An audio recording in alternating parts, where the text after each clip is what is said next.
Good evening. How's everyone going? Just sat down now, just trying to organise a couple of bits and pieces to make sure this is off the way. I got myself a cup of tea. I've got a few questions already in from the email. So I'm sort of going to switch backwards and forwards between that. I've got too many questions to answer today, so it's a good problem to have, but I know I've seen a couple of questions there from some of the people from the coaching group, and I'll do those questions next week, probably Wednesday or Thursday. I'm going to Ireland tomorrow, so there'll be no live streams on Monday or Tuesday. So, but I'll be back on Wednesday. So as soon as I open that one, I'll do those questions. So sorry about that, but I'd rather just crack on. So the first one is from Sally. This is an email question. She says, not so much of a specific type question, just been thinking a lot recently about, where does our choice for alcohol addiction stem from, so to speak? From growing up around it, any particular problems? All I know is my own personal issues for what, when, why. Also, not any particular trigger for me, but correct. I don't know. Personally, anxiety, depression. Can you not hear me? Oh, sorry. I'm always doing this. Look, I've got my, you should be able to hear me better now. This is something that I do quite a lot of, as the people in the group will attest to. So I apologize for that. Can you hear me now, Philby? Just give me a shout up. By the way, these live streams they're about an hour behind. They're about a minute behind. So it's something that Google do.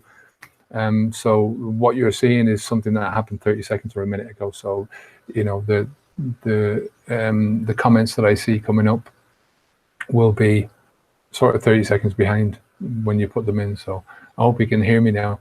I'll start that one again. So this one's from Sally. I was saying at the beginning that I've got a lot of comments from email, so I'm going to try and switch backwards and forwards. So if anyone's got any questions, they can put them up in the chat box on YouTube. I've also seen there's about 30 different questions that I've got from email, and I'm not going to be able to get through those. You know, it's not fair, you know, for me to concentrate on those kind of things. So I won't do that. I've seen a few from the coaching group, but I'll answer them next. Probably Wednesday or Thursday. Like I say, I'm going away at the weekend to Ireland, so I won't be back until Tuesday evening. And so there'll be no live stream on Monday or Tuesday there. I'll have another live stream, you know, Wednesday and then Thursday, Friday as normal. The next Friday's one is going to be just for YouTube as well. And then the following Friday, I'll do another one for the newsletter group. So I'm going to start with this one from Sally, and she says it's not so much a specific type question, just been thinking a lot recently about where does our choice for alcohol addiction stem from, so to speak. From growing up around it, any particular problems? All I know is my own personal issues for what, when, and why. Also, that not any particular trigger for me, but correct. I don't understand what you mean by that. Personal anxiety, depression when it hits hard. For whatever reasons, jobs, relationships, separation, or financial issues. I'm sure we've all had that, at least one of them, and there's loads more I've not mentioned, but in addiction for whatever type, it will always be there. It's evil. Look, I mean, for me, the addiction thing is like this thing that we carry around with us, you know. The more you believe in the addiction side of this, the more difficult it's going to be for you to get rid of it. You're much better off looking at this from a habitual perspective. It's at the end of the day, it's small little rituals that you do over and over again that lead into behaviors, and the behaviors, you know, it's like patterns that you do, and each behavior, each habit is, it's more a conglomeration of smaller habits within a habit. So you drink at certain times. You know, during the day, you drink with certain people, you drink different types of stuff at different times, so on and so forth. And, you know, there's a lot of different triggers that will trigger you, you know. So it, you know, the habit doesn't stem from any one particular thing. You know, it might start off when you were young with a particular type of, You know, for me, it was just trying to be an adult. That was basically it. You know, in the back of my garden with a friend of mine at the time, where we just got a 6-pack of these beers, and that was it. We were just doing stuff like that. So you know, but as you grow older, it all changes. You know, your motivations for drinking change, the triggers for drinking change, the effects of the alcohol on you change. You know, everything about the whole thing. It's just as, you know, your life without the alcohol, the whole part of getting rid of alcohol is a dynamic process. So is the formation of the habit a dynamic process, and it evolves as the more you get into it. But as I say, it's one of those things that a lot of it depends on your mindset and how you think about these things. If you stick yourself with an addiction label, then there's a lot of power in that. You know, it's the same thing as if you're saying to yourself, well, look, alcohol is a demon. You're giving it so much power, right? Where, you know, you don't have to do that. It's all coming from you, you know. So that's one of the things.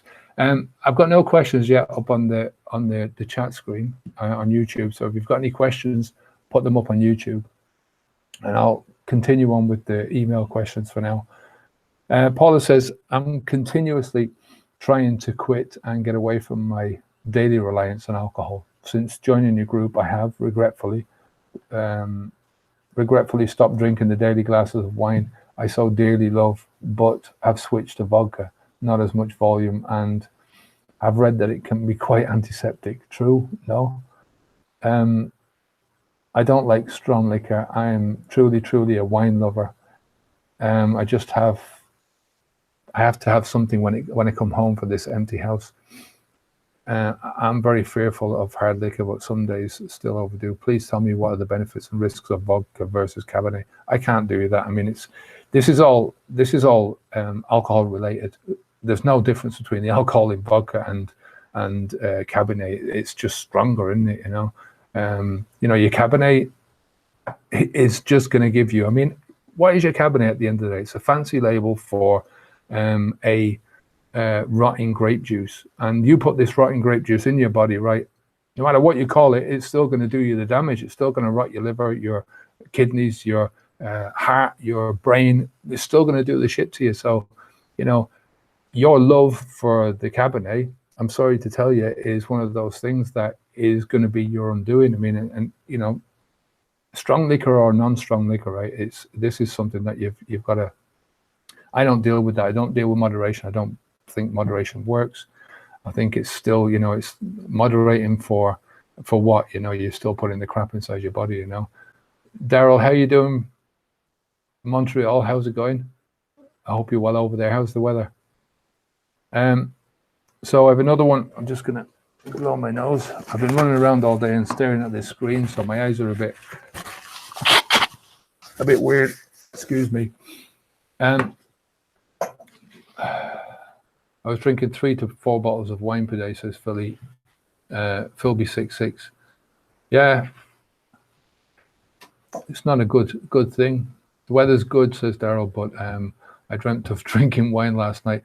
Yeah, you can dream about drinking wine as much as you want. It's not going to do you any harm, you know. You can dream about getting as pissed as you want. I've dreamt about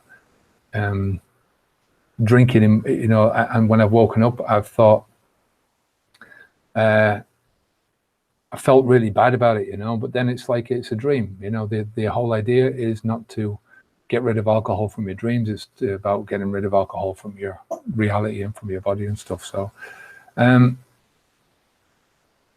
Suze from Australia says, I've done 30 days without alcohol a few times over the past 2 years thanks to your podcast, but returned to drinking thinking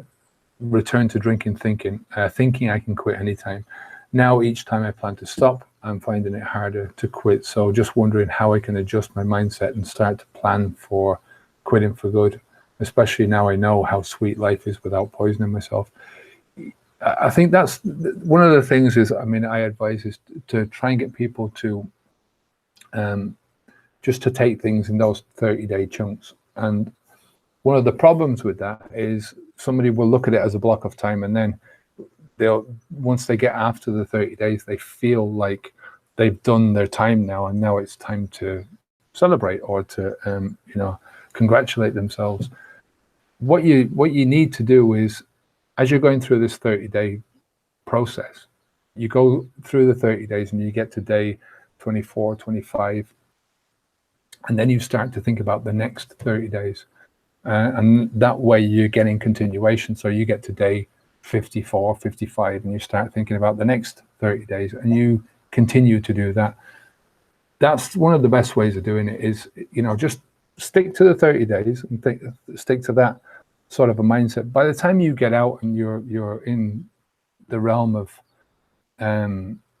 60 days, 90 days, you're 120 days, and you get to 6 months, you really start to, my TV is going to go off here. Stupid energy saving devices. You start to get to the area where you really start to think, well, I don't have to do this anymore. And you begin to start thinking in terms of, I can do this for the rest of my life. It's not something that but you don't have to think about that in the beginning. It's sort of pointless at the beginning, unless you've got a really big motivation, that big why that's driving you forwards. I was talking about this with Esther this morning, and we were talking about things from the perspective of quitting smoking, and she quit smoking like that. And she always said it to me from the time that we met, that she would, whenever I was at her to quit smoking, and she smoked really heavy duty tobacco, and whenever I was at her to quit smoking, she'd always say, look, I'm not ready to quit yet. When I am, I'm only going to quit once. And she did. And that was the way she dealt with it. She still drinks.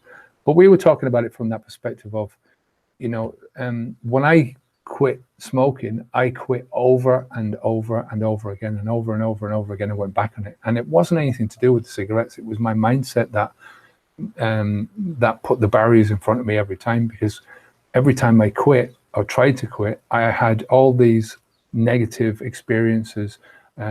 I looked at the failures as negative experiences, and they fed more failures. So it was like a vicious circle that just kept going on and on and on. And it was only when I got older and I quit drinking and smoking for a year, lasted 10 months on both counts. And then I went back onto the booze again, went back onto the cigarettes again, and then asked to quit. And then a year later, that was it. I stopped. But with this time when I quit drinking 5 years ago, I just had this huge like revelation from a very simple thing that happened, but just changed the way I thought about it. And I thought, I've got to do this, and no matter how difficult it was going to be, it was at that time I had to do it. So I was, even though I was thinking in terms of I'm never going to drink again, and it was hard, and my mind was sort of like this elastic band inside that was from one point going, oh, can I do this, and I'm going to miss out on that, and how am I going to deal with this and that and the other, and the other hand is going, I'm definitely going to do this. I'm not going to be that man anymore. This took so from that perspective, it was I started out with a good solid motivation to do it, so but if you haven't got that, just start out with 30 days, stick with 30 days, and then when you get to you're starting into the 20s, the 23, 24, 25, then start thinking and planning for the next, but always be planning, preparing, going through that cycle. Philby says, Daryl says, I have several friends and refused wine, no problem. You will do after a while. Philby 66, I agree. It is all or nothing, Kevin. It is. I mean, for me, it's moderation. Somebody asked me earlier on how many times I'd attempted to quit drinking alcohol, and I said once. Apart from the last time, which I didn't really attempt to quit. It was an attempt at a break. And it was because I was stupidly caught, not stupidly caught, but stupidly got behind the wheel of my car and drove, and I got a drink driving offence. So I stopped then for the year, but this time, yeah, I stopped, and my head went away from it there. Yeah, so I mean, I tried to moderate though on loads of occasions, and I'd moderate, I'd manage to do it, I'd have the motivation to do it, and then the motivation would be lost, and I'd have one extra and then another extra and another, and it was just like blah, straight up bullshit, you know. And it's a battle you're never going to win. It's a battle that you have to keep fighting for the rest of your life if you're doing moderation. If you quit, you do it for, you know, you put up with the discomfort for a month and that's it. After that, you know. Daryl says, I realize that the craving is really a habit in my head. That's craving is you know, it's your mind feeding your body, and you know, your thoughts are feeding your body, and your body is feeding back this anxiety, you know, or your mind is feeding the anxiety. But it's, you know, it's like another one of those things where mind over matter. You know, if you actually sit there and think about what the craving is, you know, it's very easy to you know, realize that it's just it's a bunch of thoughts and it's a bunch of physical feelings. It's not going to do you any harm. You know, it's not going to kill you. It's not any of that, you know. So Daryl says, the picture I hold in my mind of me trying to stop drinking is that of a flickering flame and a candle. I put my hands around the flame to protect it, and that's my fragility in the first 30 days. Yeah, it's a good way to think about it. Whatever way you can do it. I think visualization is a good way of doing this. One of my things was to visualize my son looking over at me when I was, it was like a future concept thing where, you know, like a bit like the Christmas Carol, where my liver had stopped working. My body was not, you know, my liver wasn't metabolizing all the shit that was going into it anymore. And I was stinking because of that, you know. This is, you know, not real now, but it felt real at the time. And my son was, I visualized my son 5 or 10 years older looking down at me. And his face was just a picture, you know, of disgust, you know, mixed with trying to, you know, he was feeling sorry for me. But, you know, that was one of the things that I did. Mike P says, you've helped me so much. I want to pass you on. How do I approach my AA buds? That there is an alternative way. Stay strong, everyone. Hey, Mike, you know, just, I mean, pass on the website. That's all you can do really is give somebody information. You can't really force them to do anything else. It's the same as, you know, somebody trying to quit drinking. Somebody was asking me whether they could buy some of the coaching that I do for somebody else. Yeah, it's fair enough if you want to do that, but, you know, as long as you've got their permission. I mean, there's no point in trying to force somebody to do something if they don't want to do it.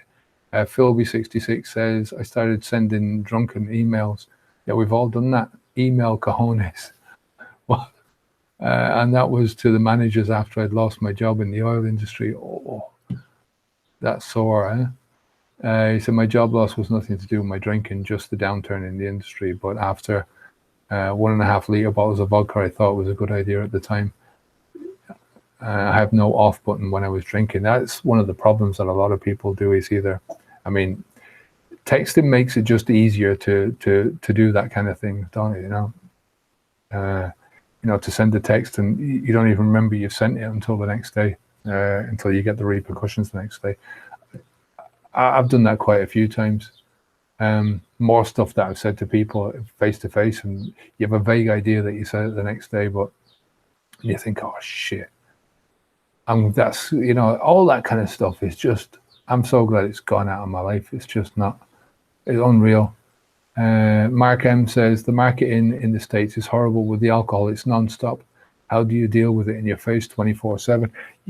Yeah, you deal with it slowly. It's like anything else. It's one of those accumulated things that, you know, a lot of marketing is they say, like those, when I was learning how to, we were doing websites. This is about 10 years ago.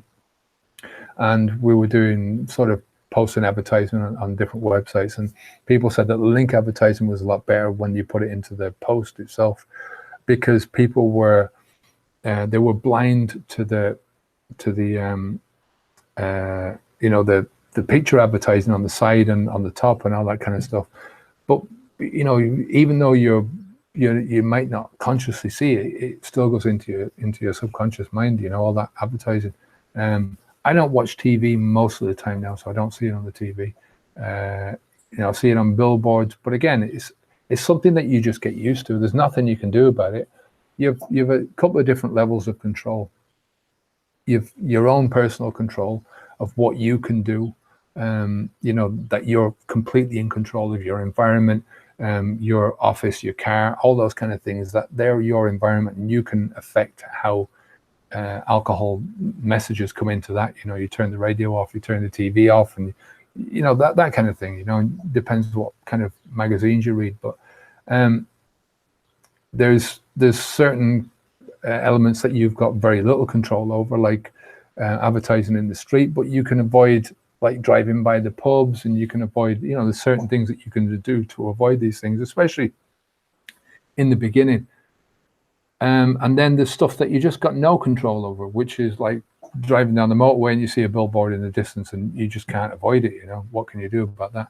So you get used to it. It's just something that you have to, the more, if you think about it this way, the more that your mind is open to these things in the beginning, it's tougher in the beginning because you've got all these influences, but it does help in later stuff. It just means you get used to it very quickly. It's the same with when you're quitting and you're doing your day-to-day thing. So you take that 30-day chunk, for instance, and you come home from work every day and you go through that same trigger that would normally trigger you off to drink every day, and you just get used to that a lot quicker. But then you get triggers that you wouldn't have noticed, or that you wouldn't, you say a birthday or something like this when you normally celebrate something, and that trigger you don't get used to as quickly, and that's why people sort of they fail a lot of the time during these things. But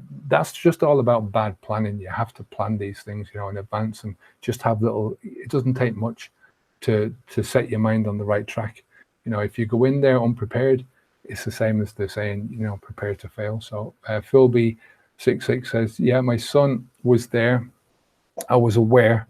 I was drinking red wine. My 5-year-old son was aware that I was drinking red wine, and I became more aware of this. Anyone with children is just, I think that you can use your kids as a real motivational tool, because you have to look at it from not just from the perspective of what they're seeing in your behavior, but what they're seeing in terms of what they're getting used to, and you growing up, or they're growing up into the same lifestyle as you are. So it's just one of those things. I want to go to one of the questions then from the email, just so I can get through a few of these as well. Barry says, why should I not try to have the odd pint now that I've been off it for 3 years following a health scare?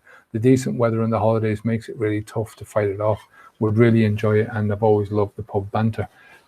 It's an excuse to go back onto it, isn't it, really? I mean, how you've gone through a health scare, you're off it 3 years, and you're thinking of going back into that mode of having the odd one, and the odd one is the operative word, because it is one of those things that you will have the odd one, and that odd one could last for 3 or 4 months, and you could say, I'm having the odd one and stuff, but then something will happen, you'll have the odd one more, and then you'll say, well, yeah, it's not too bad, I'm just having a couple instead of the odd one, I'm having 1 a week or 2 a week, or but then it's one of those things about moderation. It just escalates, and you'll be back to where you started from.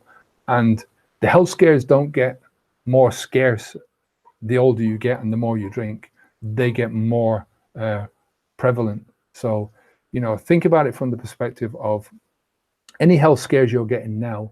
If you continue to drink, those health scares are going to escalate, right? And I'm always talking about, one of the reasons I stopped drinking was because of my health.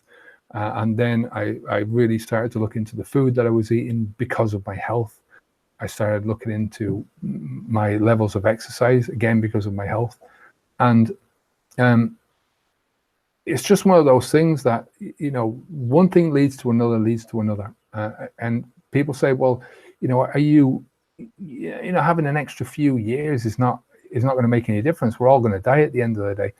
It's not the extra years I want, right? It's the extra quality years that I want, right? I don't want to go through life being an invalid, or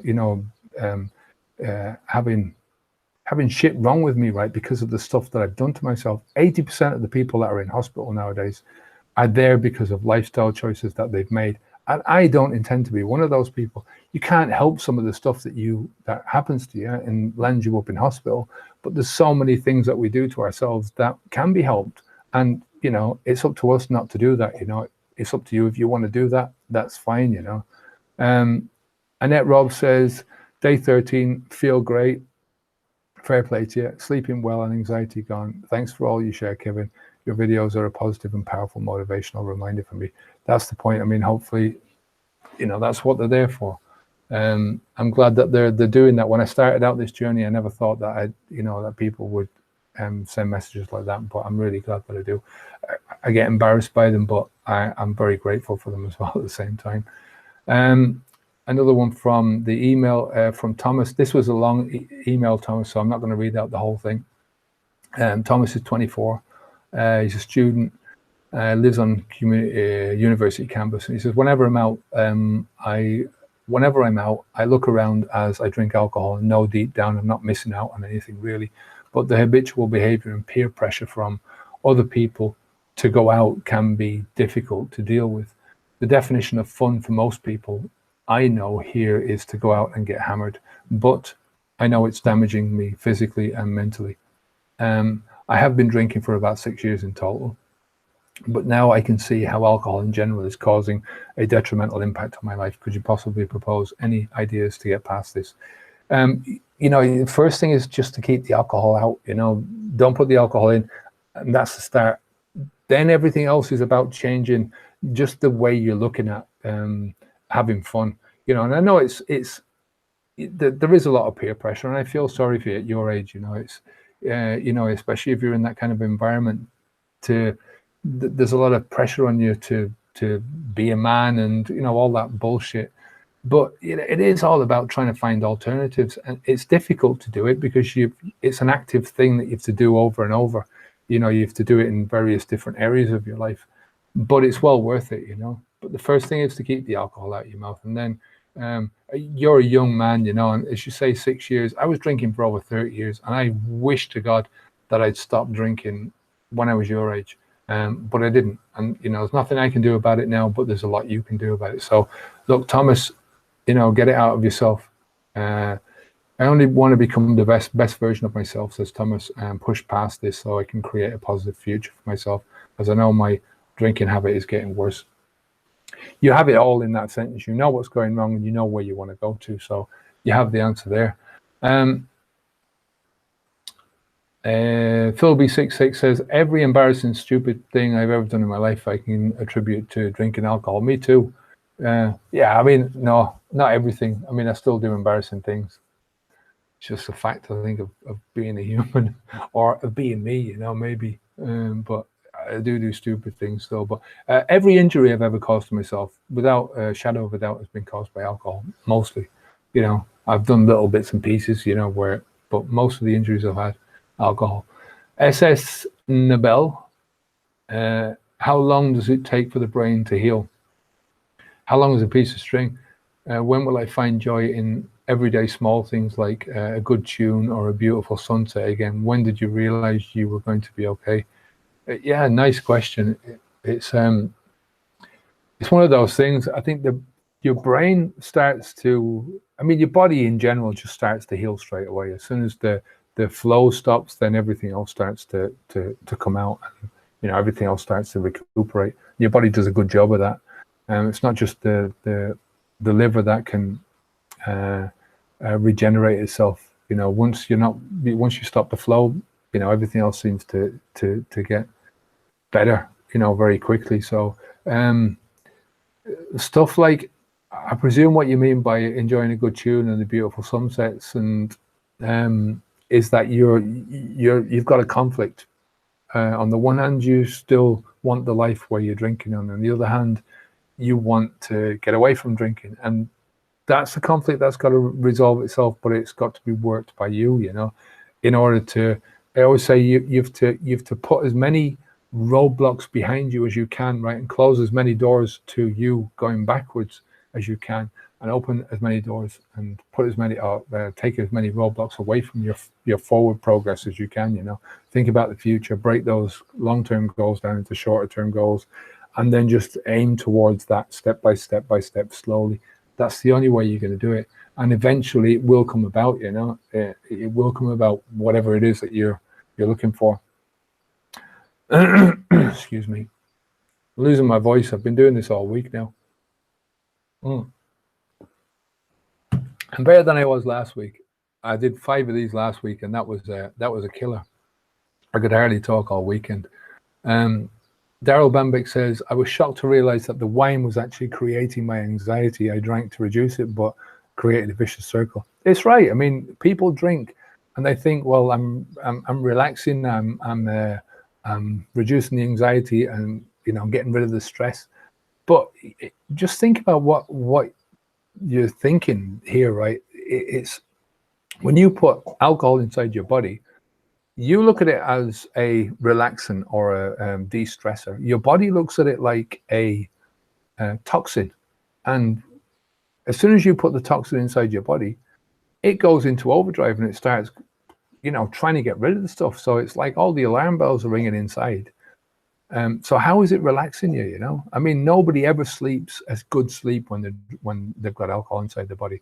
They go out like a light because the body is shutting them off. So it doesn't have to expend energy in keeping a consciousness going while it has to deal with all the crap, you know. So I have to go up a bit now. I'm losing track of these comments. Mike P says, I use your video as a daily reminder to keep me on track every night. Then mindfulness meditation for 20 minutes in the AM about what is said. It works for me. Yeah, I think, you know, I've tried to do I like mindfulness. I like being in the moment, and I try and do that when I'm outside more than anything else, especially when I'm in the forest or, you know, up in the mountains. We've got some great mountains around here. You know, I tried to sit down and do meditation, and it wasn't for me. Maybe I'll try it again, you know, at a later stage. I don't know. Dutch Touch Organic Homesteading Products. Hi everyone. Sorry for signing in late. Are you welcome to come along? Hey Claire Bear, nice to see you. 95% of mine were drunken. Yeah. I'm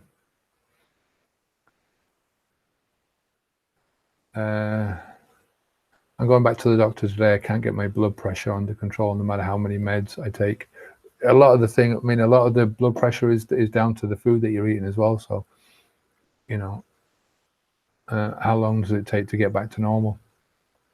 Depends what you call normal. I mean, I've had this question before where, you know, people say, well, I want to get back to what I was before.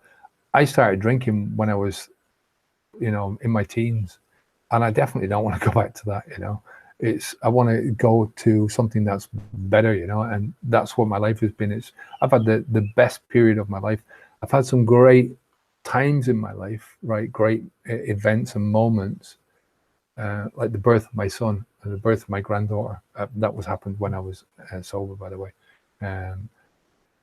But some of the best moments in my life have also been drowned out by the alcohol.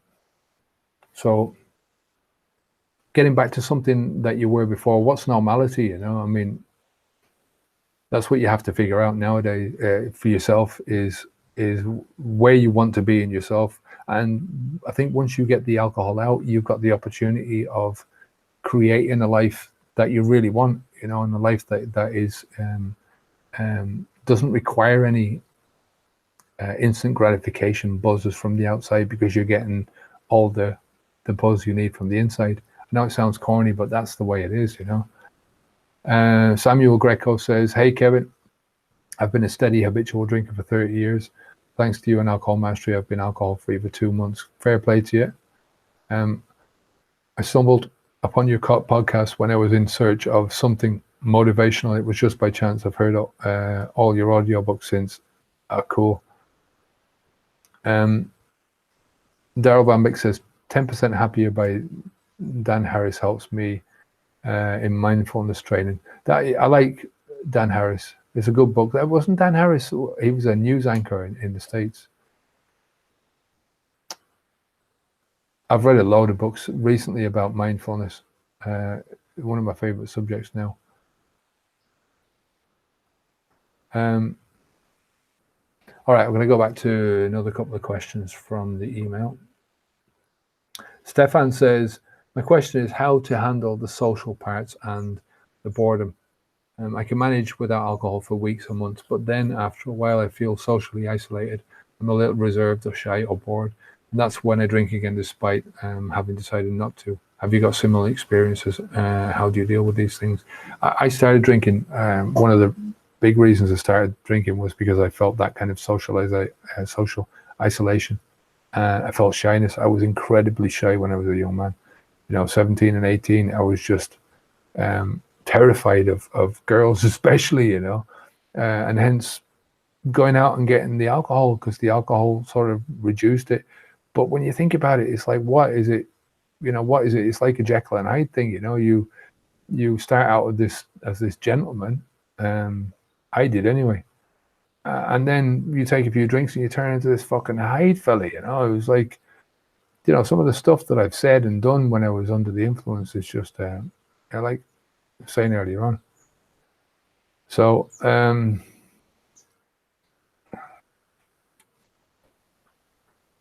it's just one of those things, I think. I think with the boredom, I think everyone gets a little bit bored at the beginning because you're still in that beginner's mind phase. You've got the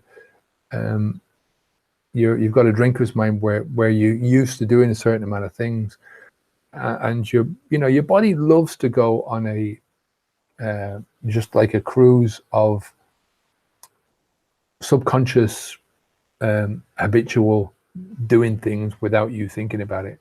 And once you step across the line and you stop drinking, then you have to start thinking about so many different areas of your life. That's what I said earlier on. A drinking habit is not just one big habit. It's all these little habits that are junked together, and it's all these things that tend to, you've got to deal with once you stop drinking. So, it can tend to make people take a step back from their lives a little bit, and that creates a lot of boredom because you're sat there and you don't know what to do. It's easy to sort of think, well, it's easy to have the cravings then and to sort of think, well, I can get rid of this feeling now, this negative feeling, these negative emotions by just going out and getting some booze. But it'll take a while. Like I've said about the reservation and the shyness, I still get it. I mean, when I stopped drinking first, there was no chance I would have gone out and done anything like this. Done a live stream. I could barely talk on the camera if you go back and look at my early videos. And it's just something that comes around. I mean, the more experience you get, the more confidence you get in doing that thing. And it is repetition and failure, figuring out what went wrong, doing it again, having a bit more failure, figuring out what went wrong. And, it's this kind of, it's just the way life is, isn't it? But if you're afraid of failure, it's going to stop you from doing the things that you need to do in order to become less reserved and not as shy. Definitely boredom is something that you can deal with in the moment, by just doing something differently. A lot of the time as well, you can deal with boredom by just accepting that boredom is there and just accepting the boredom. So,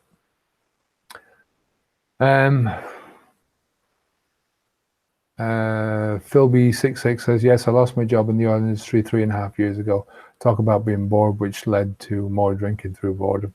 That's it. I mean, boredom is one of those things that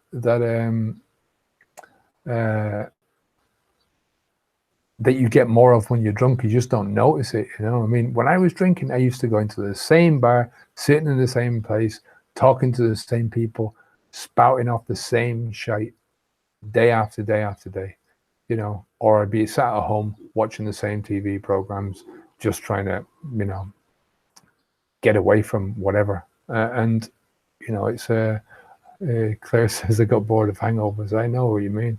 So it is that you always make comparisons between before and after, you know, what's happening before, what's happening after, you know. And when you think about any aspect of this from the new journey and the amounts of discomfort that you're going through now, think about the discomfort that you've gone through in the past, and think about if you don't stop drinking, how much more of that discomfort is going to carry on and grow. Barry Higgins says, Kevin, I know you get embarrassed, but I got to say, your common sense and humility really cut through the crap. Cheers, mate.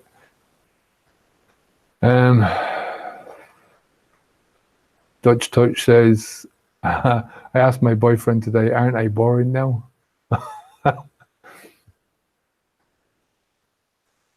I mean, drunken people are boring. You know, at the end of the day, I can't stand being in the company of people that are drunk now. It's just so boring. You know, somebody said to me in an email earlier on, what would I do if Esther was getting drunk once a week? I said, I'd go to bed. I couldn't deal with it, you know. I just don't want to deal with that. So there are only so many times you can take your dogs for a walk. The dogs need taking. I mean, I've got 2 dogs here, and I've got to take them out after this. In fact, in 20 minutes' time, I'm off up the road for a walk with the pooches. But yeah, I mean, it's not just about taking the dogs for a walk. You've got to think about other things. I know what you mean. I'm never bored now. You know, I've got 4 nieces over here, and you know, you go down there and they've got nothing to do all day long except playing these computers, and they've got so many toys and they've got so much in their lives. I'm bored. It's like, I can't remember the last time I was bored. Claire Bear says there are only so many times you can get drunk. Yeah. Daryl says something happened this week that taught me how lucky I am to be retired. I don't think I could have stopped alcohol in my high stress job. That's one of the problems, is that, you know, people just can't separate themselves enough from the stress in order to figure out what it's like to de-stress without alcohol, to figure out ways of de-stressing without alcohol. But I guarantee you that if you do figure it out, you'll find yourself a lot less stressed. You know, as you said earlier on, Daryl, it's the stress, it's the alcohol that causes the stress. You know, it feeds off itself. It's like a hungry bastard monster that just wants, it just continues to suck the life out of you. You know, is the stress coming from the job, or is the stress coming from, you know, yourself? And I know there's stressful jobs, you know, but Claire says, I asked mine, he said no, but you are less annoying. I can imagine that. Mike P, try to help.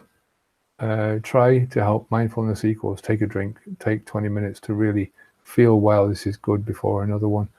Works with smokes too. Think before you get stinky, look at yourself.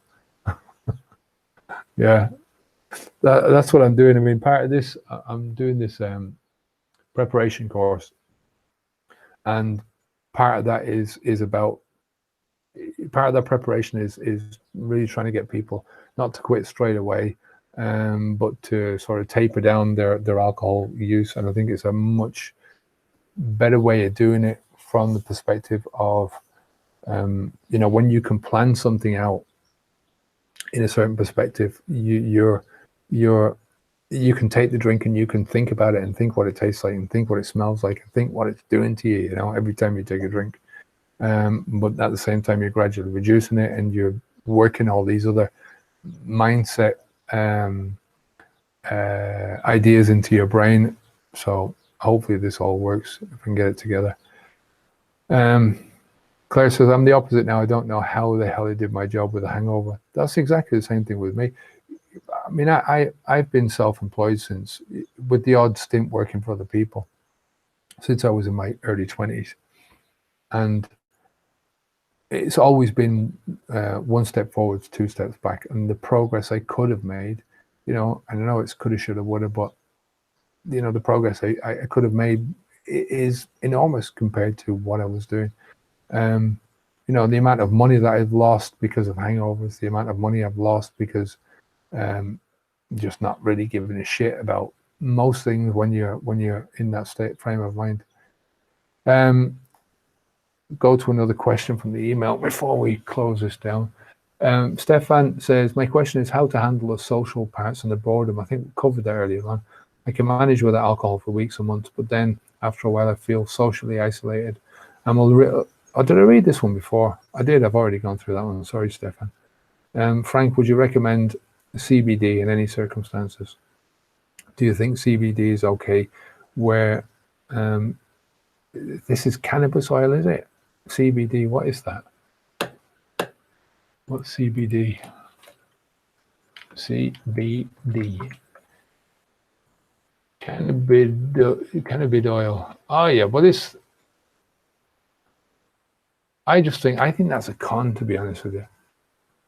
I'm not into cannabis. I'm not into anything like that, self-medication. Drinking could be self-medication, so what replaces that pain relief? There's loads of better medications out there that you can have for pain relief. I mean, when it comes to alcohol, it's not a great pain reliever.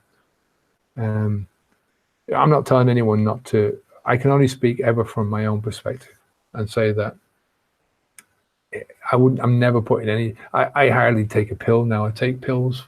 I take these vitamin B12s, and I've got these bacterial things that I take for probiotics, I think it is. And that's the only type of pills I take. If I have a headache, it has to be bad before I'll take a pill. So that's just me. I mean, I'm not into that stuff. I stopped drinking coffee because I didn't like the feeling.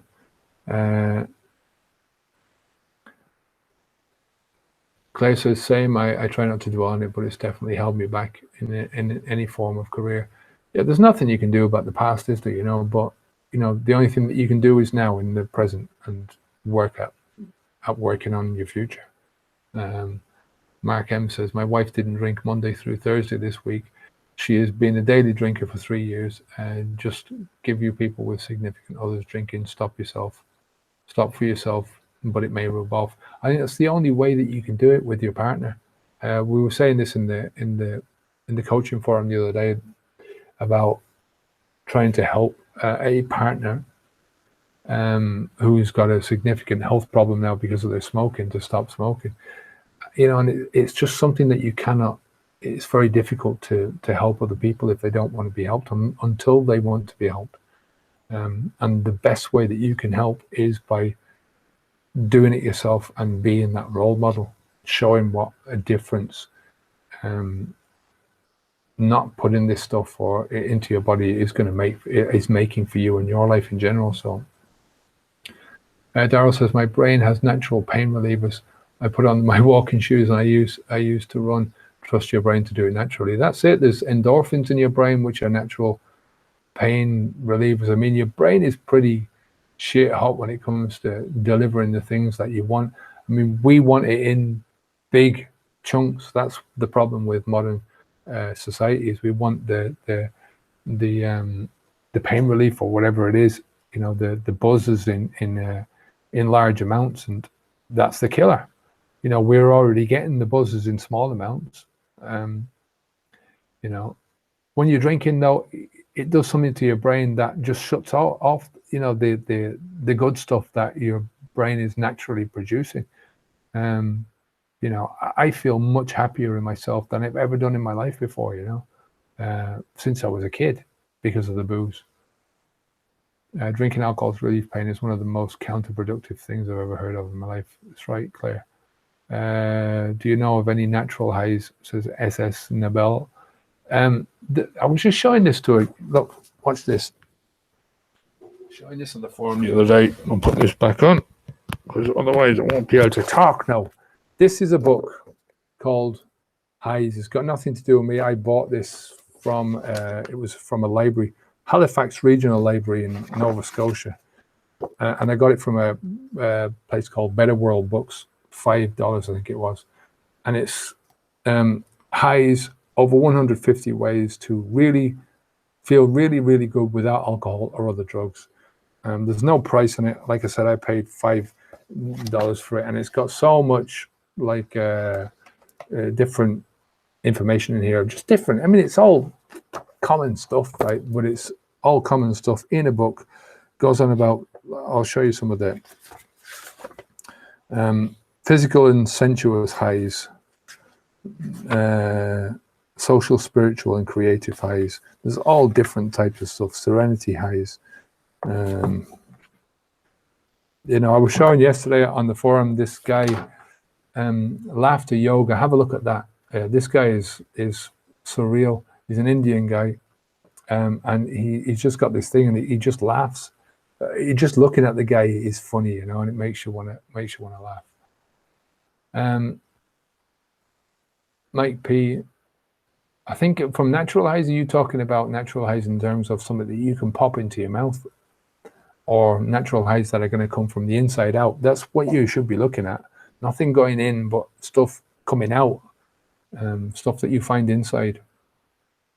I've got one last question here I'm going to cover today, and anything else. Like I say, I've got a couple from the forum, and I'll deal with those next Wednesday, as soon as I do the next live stream. Robert says, "Dear Kevin, I've just recently stopped drinking. I realized at last that if I didn't stop, it was going to stop me from living. It is with your help, through your videos and experience, that I've stopped. Thank you so much for the time you've taken. I felt like I was wading through mud every day, not doing things that I should have been doing, looking after myself, etc., drinking just for the sake of it." All right, there's no question there, but yeah, thanks for that. I appreciate that. It is, I mean, it's from any perspective, it's definitely the best thing that you're ever going to do in your life if you're a drinker. It's just it's like taking a straitjacket off yourself, and you're releasing yourself into, you know, a much better life. Mike P says, "Kevin, you are relevant to the world." Cheers, mate. Claire says, "Why do we need a high SS? Sorry. Life is a bloody..." But that's what I'm saying. You get the natural highs. You know, the natural highs that your body is giving you, you know, that your mind is giving you.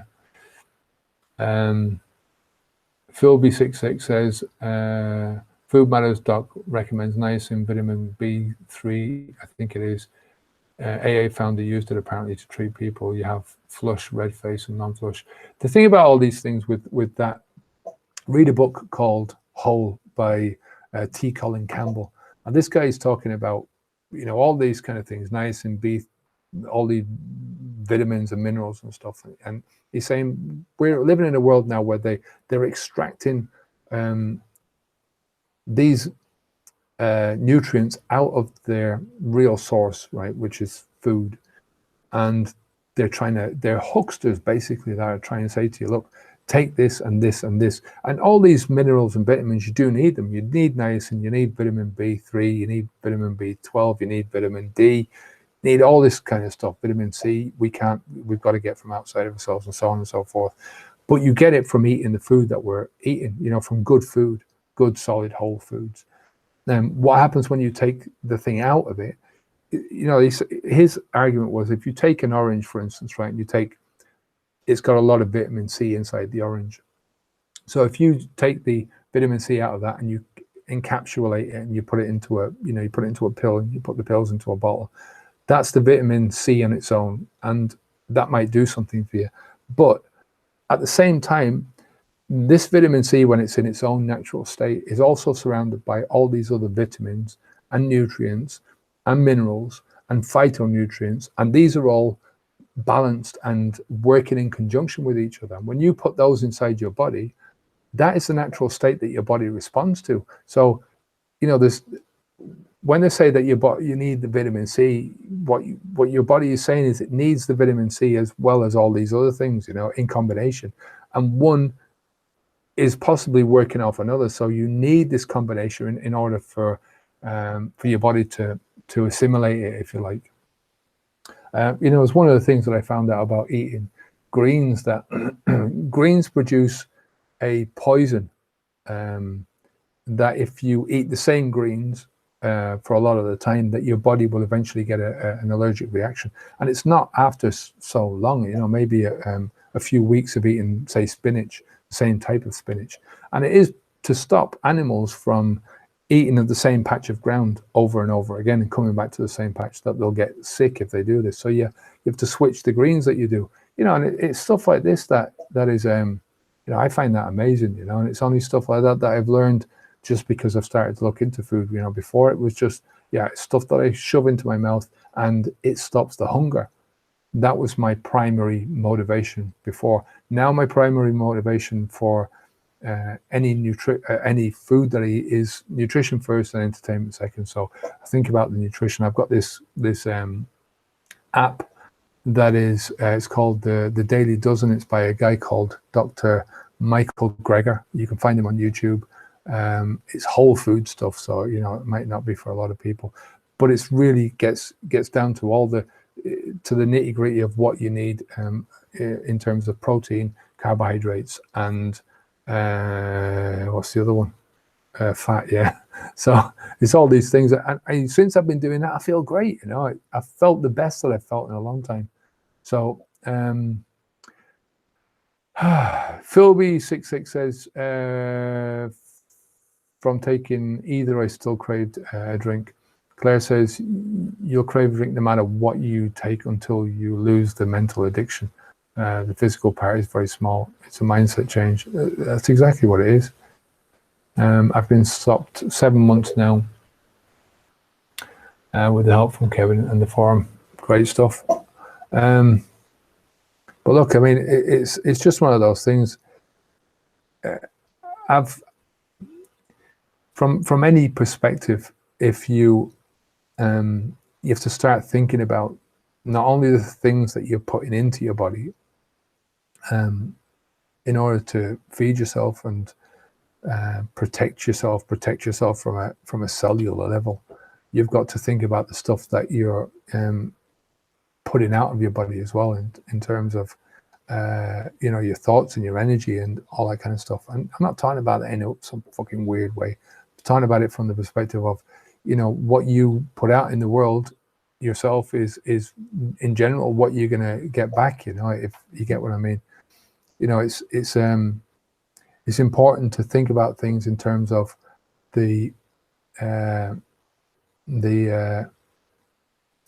nonsense that we're putting into our heads. You know, I mean, I haven't watched the news in a long time just because it's so negative. You know, and that negativity has an influence on you throughout the rest of your day. If you start off with a newspaper or a news program, then you know it's just negativity that keeps rolling through your life. You know, the only time I look at the newspapers is when I'm looking at the sports headlines, and even that sometimes does my head in. You know, because it's, you know, the sports journalists know that you want to hear stories which are giving you a buzz, you know, either giving you a drama all the time.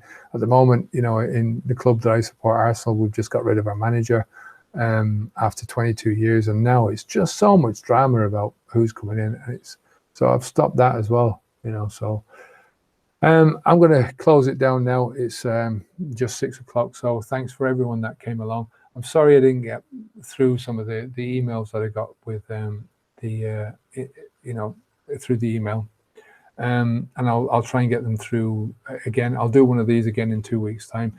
Next Friday, I'm going to do one for YouTube, so it'll be on YouTube. I'll send out the link to you guys, but it'll also be for people that are on the YouTube subscribers list. So there's about 20,000 people there. The last time we did one of those, it was absolutely mental. I just couldn't get through hardly any of the things, so I won't be answering any emails that day.